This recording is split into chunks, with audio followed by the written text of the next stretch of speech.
Hey, what's up, everybody? My name is Jeremy Schumacher. I'm a licensed marriage and family therapist. I'm the Jer and Wellness with Jer. Thanks for stopping by and checking out the channel today. We are doing a review of the show Fleabag. I think it's a Prime original. It's on Amazon Prime. I think it's an oldie but a goodie on Amazon Prime.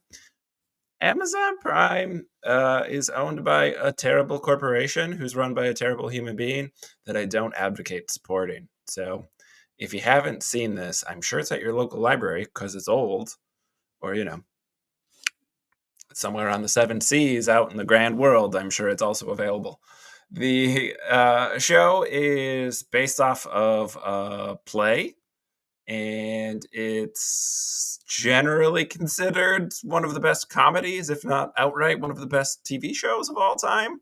I think it's probably fallen out of people's focus, but I rewatched it recently. It holds up. It's outrageously funny, and I'm going to put it in one of the best shows category just for laughs per minute.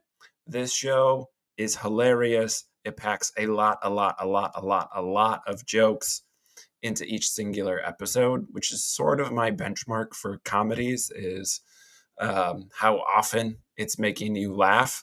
And even if it's not laugh out loud funny, how many like jokes are in it. And so it's just exceptionally well written. It's very funny. It is dark. It's a black comedy. Like, this is, you know, not funny subject material. The show is about trauma and how it affects not just a singular person, but ripples around into the people around it. It is about grief and loss, and it's hilarious. So, full spoilers ahead. The show has been out since, like, I don't know, 2014 or something like that. So you've had time.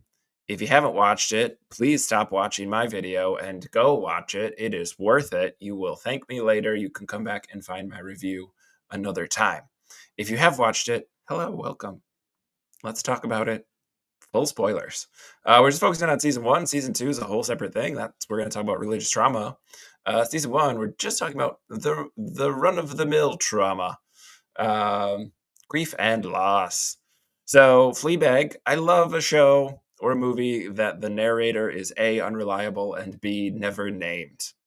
Layer Cake is a really good movie that has bumped up into greatness in my personal purview because of that reason. I love an unreliable narrator. I love a narrator that's never named. A lot of characters in the show are never named.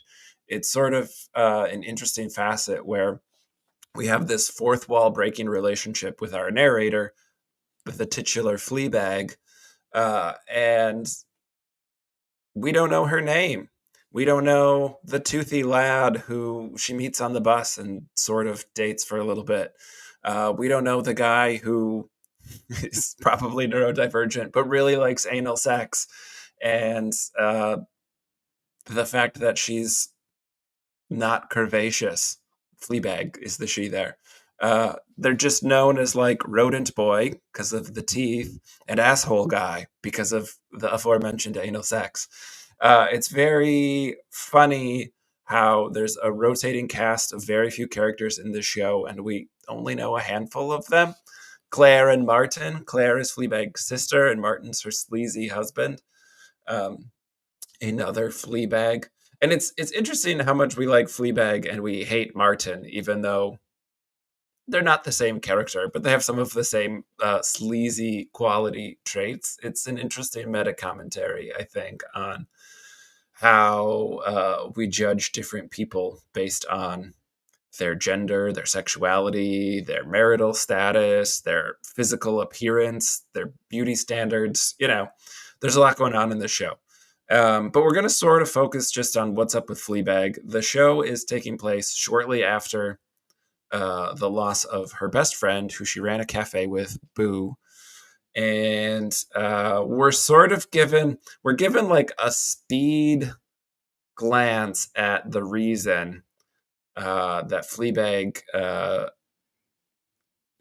that Boo's death was not a suicide, it was an accident, but that she did jump in front of a bike lane. She didn't know how fast the bikers would be going and caused this huge crash. Three people, including Boo, died. And that's like a throwaway scene while Fleabag is drunk in the back of a cab that we get like that whole story. Not the whole story, though, right? Because our narrator is unreliable, but we get a glimpse into what kicked all this off. Fleabag is drinking a lot. She is trying to find some sort of meaning. I think culturally we'd say she's trying to fill a void. I don't like that phrase. I think that's dumb. I think we're just all craving meaning making and we're constantly doing it, whether we're aware of it or not. After going through a significant loss, Fleabag is painfully aware that she is looking for meaning in her life and she's struggling to find it. Um, but we're all doing that all the time. Meaning making is, I would argue, relational. Hence the focus on the family relationships and the romantic relationships. And also it is up to us. We can choose arbitrarily what has meaning to us. If you want to build your life around your Legos or your crochet or your particular partner or your best friend's love of guinea pigs, you sure can, right? Society says it should be about productivity, but that's just because some people have built their entire life and meaning making system around money and they just want more and more of it. And we've built an entire society honoring that. It's dumb. And so, yeah, I think with grief and loss, you become aware of a source of meaning making in your life, be it a relationship, be it the feelings that came with that relationship, the activities that went along with that relationship. That's gone, and you're trying to find meaning, perhaps in that loss, but also replace some of the meaning that went with that person. And so we find Fleabag here dealing with grief, but keeping it together. She lives in London and runs a cafe, so she's got to keep it going, you know? And so I love some of these early Amazon Prime shows. Just a tiny aside here, promise. Fleabag does this, but Patriot, another under the radar, but really, really good show, does this too, where the show is about mental health without big flashing signs that says this about mental health. Patriot is one of the best examples I've seen of like depression, and PTSD, obviously, but just how functional it can look, right? And we see Fleabag's life falling apart, but also not. It's falling apart because we see her. We see her going on the bender. We see her crying. We see her going through these breakups. We see her self sabotaging. But she keeps the cafe open. She keeps paying her bills, she keeps making rent, she keeps doing the things to keep on. And while I don't necessarily think that's like empowering, again, I think that's an indictment that our society does not allow people to rest and recover. I do think it's fascinating to say this is high level mental health stuff, and just regular people are going through this shit all of the time. All the time. Right? Boo and the accident that led to her eventual death was going through a breakup, right? Like that's what led her to do this sort of impulsive, crazy making thing in this moment because she was in so much pain and she didn't know what else to do with it. And so I think the show does a really nice job of something like grief and loss and trauma, but also centered on like real people. It doesn't require, a superhero and to have this tragic backstory and then the galaxy to be threatened for their minds to not be functioning that well. It takes a fight with your sister, or it takes losing your best friend. That one seems pretty big. But even just like, again, Fleabag's relationship with her sister is fraught. We have the backdrop of her dad. The loss of her mom is sort of this, I think, precipitating grief in all of the show that ties it all together, because we have dad getting remarried to the former tutor or housekeeper or whatever. It's not housekeeper. But somebody who the family had this relationship with, and then it shifted after mom died, and the adult children don't know how to deal with it. Claire, Fleabag's sister, is successful businesswoman, but like miserable, highly strung, anxious person, and finds the Fleabag's sort of more laissez-faire and yet in certain ways intentional approach at life to be very frustrating because it holds up a mirror to Claire's meaning making in her life is limited by being married to a douchebag, and she's with him because she laughs at his jokes, but also she's miserable. But so she has all this meaning making elsewhere. There's a weird not son-in-law, stepson situation going on. Claire's life is, as much as Fleabag is miserable, I do think personally Claire's life looks worse. She has financial security, but like trapped in that rat race of like needing to make more and more to afford her lifestyle. Her stepson's weird. Her husband's douchey. Tries to kiss her sister. It's a whole thing. Um, but we meet Claire first at a talk the two sisters go to about feminism, in which that their dad pays for them to go to because he doesn't know how to handle their mother's death, and so he sends them to these seminars on feminism. It's very funny. In a way, it's like almost sweet if it wasn't so patronizing because he doesn't do the work to have a relationship with his kids in real life. And so he does this sort of placeholder thing, which again, I think is pretty realistic. I think the show does a nice job of showing this is how people try and cope and like this is how people mess up. Like these are some of the things that get normalized in our society and why they don't work. And yet like you don't have to be a bad guy to do this.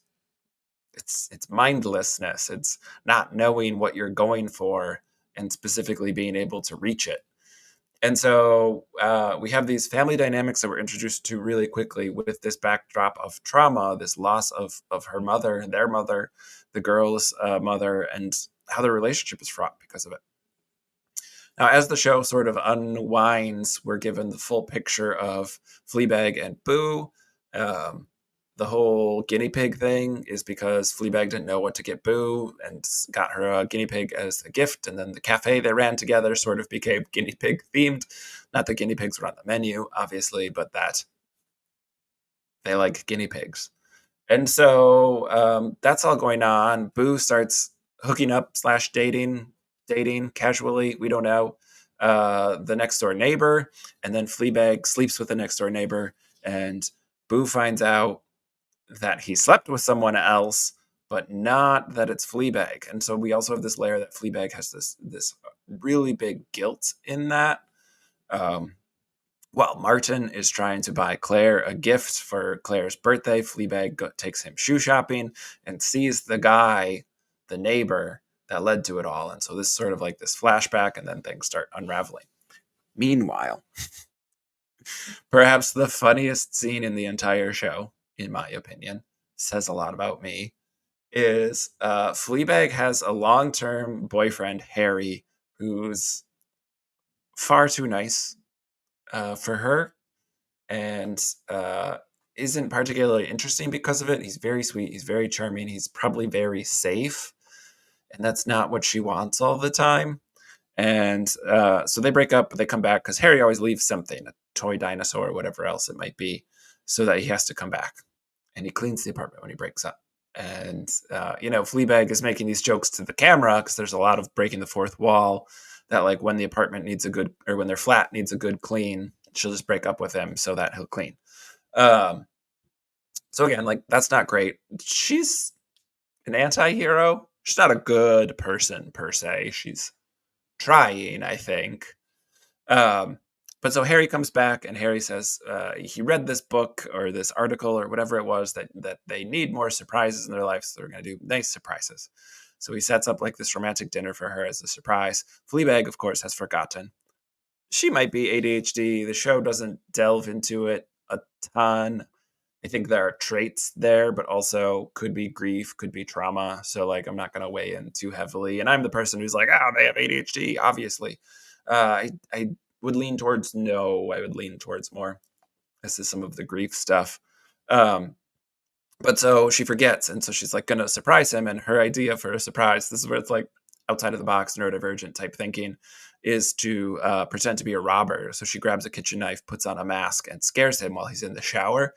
And it is very funny. Not if you. My wife's very jumpy. She doesn't like the scene, nor does she like that. I think it's so funny. Um, But, like, it's very well acted, just, like, Harry's sheer terror at it, and then he's thanking her because she did the surprise, and that's nice, so, like, his brain is processing, "This is nice and kind and sweet," and also, like, just terrified because a masked person with a knife interrupted his shower, and that is scary. And so even in, like, that brief moment, we see a really good representation of terror where he, like, freezes, either the freeze response, we know trauma responses can be fight, flight, freeze, or fawn, because those are all survival techniques, and in a adverse experience, our brain may use one of those things in order to survive. And then the trauma is where we get stuck using that response in non survival situations. And so, we see this really like Harry's brain is functioning, it's working, and he can't move, and he's cowering and crying, and he can't stop because he's scared, and his body is telling him to do all those things. And his brain is also saying, your partner whom you love very much also loves you, even though it's not great for you.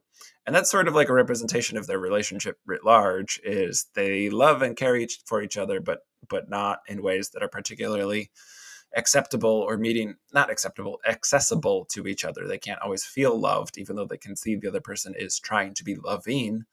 And Harry breaks up with her. That's probably a good thing for Harry. But again, it adds to some of the changes and loss in Fleabag's life, where Harry breaks up with her eventually, not because of the shower thing, but because she said she quit masturbating, and she very clearly didn't. Sometimes to Barack Obama giving speeches, and and that's a whole separate thing. But like, yeah, I mean, it's not up to you to pick your partner's sexuality. You don't get to do that. So I think at the time, nah, I'll say still now. But definitely back then, that was probably much more run of the mill. We've had Me Too since then. Polyamory has had its moment in the sun. Not that I think it's going away or going anywhere, but like publicly, it was written about somewhat regularly, and maybe normalized a little bit more than it had been, which also is a good thing. But I think, yeah, like, we wouldn't see Harry as the good guy in that. There is no like sex force in your life, like Freud thought that you needed to save up. You're not losing bits of your soul when somebody takes a picture of you, like some cultures think. You're not losing your life force when you masturbate and have an orgasm. It's just good for you. Go have orgasms. They're good for you. Safely and consensually, of course, but also, yeah, they're good for our heart, they're good for our skin, they're good for our stress levels, our nervous system, our hair, like lots of benefits to having an orgasm. So, yeah, like he's like, stop masturbating, let's save sex for each other. She's a very horny person, high sex drive, and so continues to masturbate. Harry doesn't check all of her boxes, so porn's a pretty good avenue for some of that stuff in, again, a safe way, and so they break up.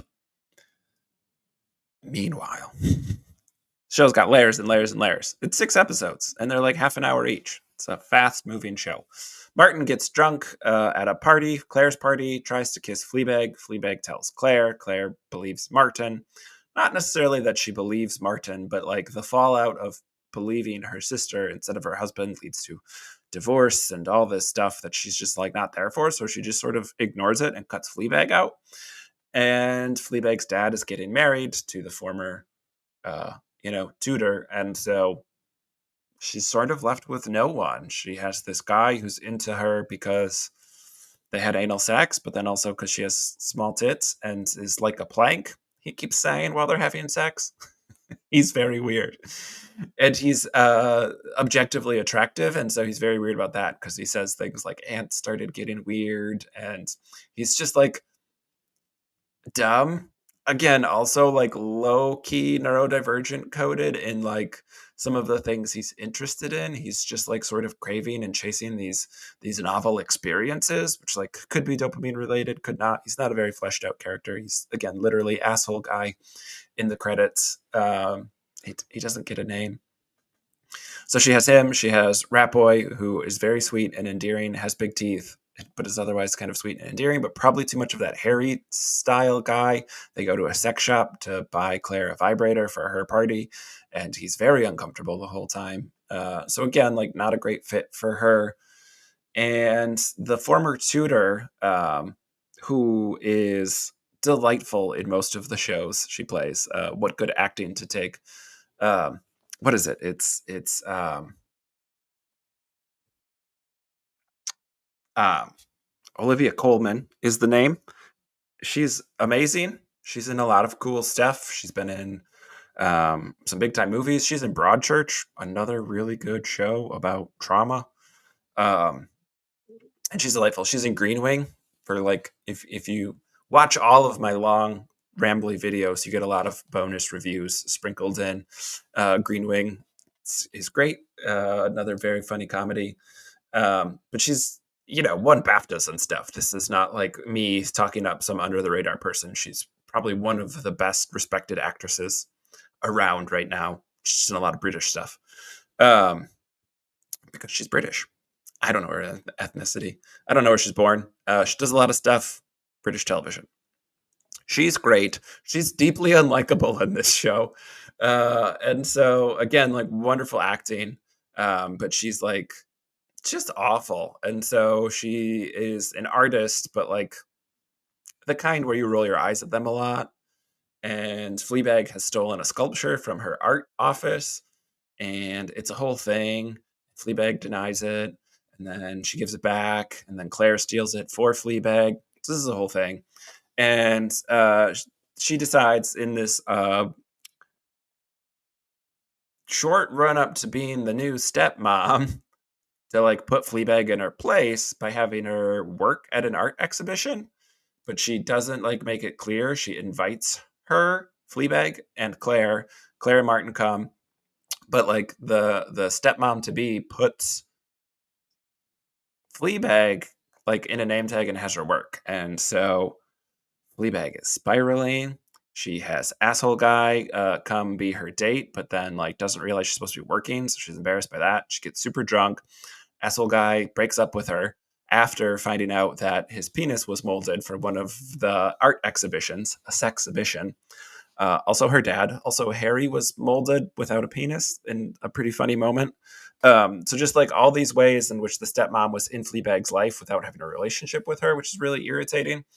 And then we sort of see like the full crash out finally, and we find out what happens with Boo. That it was Fleabag who was sleeping with her, with Boob's interest, and it sort of just all crashes, and it's sad, and also totally understandable, and sort of like leaves you being like, yeah, these are like the traumas in people's everyday lives.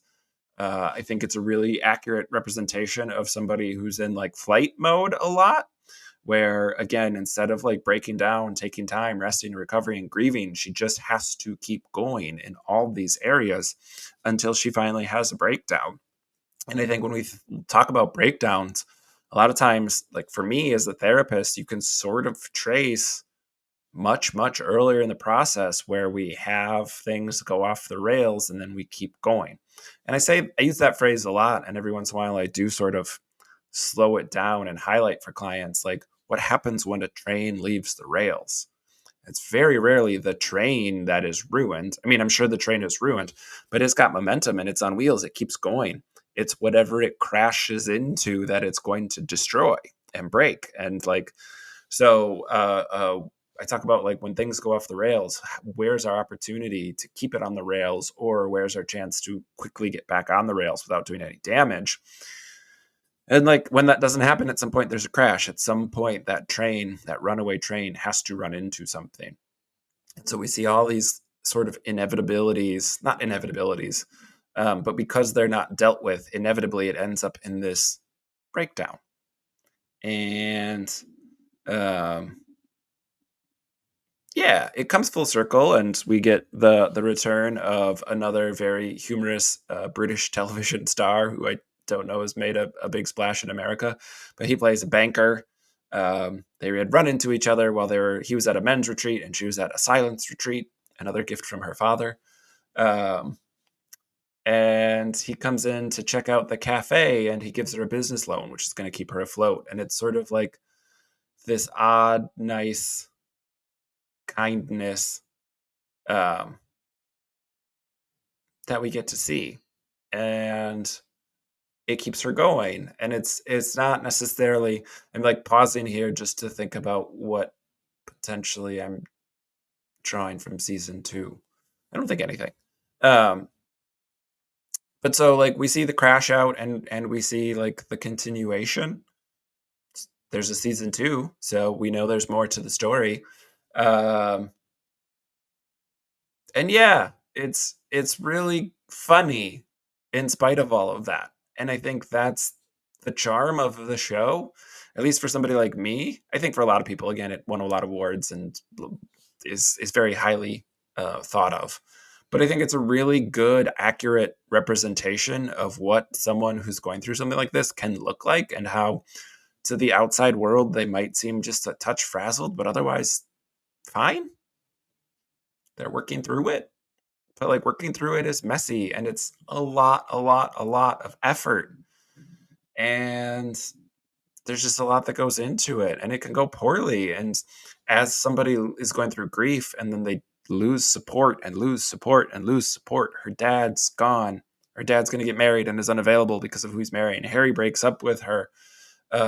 Even asshole guy breaks up with her because he realizes that he doesn't love her, but by being with her, he realizes he loves someone else. Claire picks Martin. So, like, again, she's lost her best friend. Her mom has been gone for a bit now. There goes dad. There goes sister. There goes boyfriend. There goes regular hookup. What is someone gonna do in that instance other than crash? And so somehow in all of that, it's very, very funny. It's a very funny show.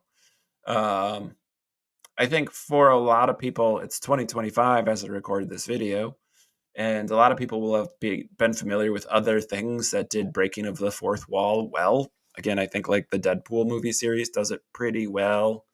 The Deadpool comic does it pretty well, so that makes sense. But again, I think it felt new and fresh when this happened. There wasn't a mainstream show that did it so frequently, but also so well.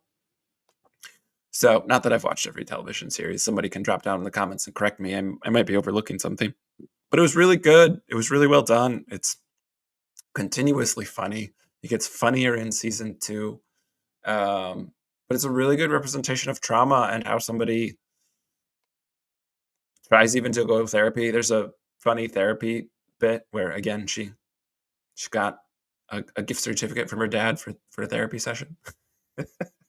He just keeps trying to like help but not do it himself because he's too uncomfortable with his own emotions and anyone else's emotions. It's very funny. But yeah, it's like charming and sweet and very funny and very dark. And I think like a really good representation of what grief can do, what trauma and loss and traumatic loss can do, and how we keep going, and how relationships in our lives matter and those support systems matter. And it's all work because humans are complex and not easy to get along with consistently. None of the people in this show, I think, are uniquely flawed or super awesome. They're just all very human, and I think that's why the show is so good. So, Fleabag, it's fantastic. Phoebe Waller-Bridge. There's the Phoebe Bridgers song singer, so I always get confused. Phoebe Waller-Bridge is very funny, very good show. We'll be back with soon, but I'm recording, looking at my clock and being like, I'm not recording back to back here. That's not going to happen.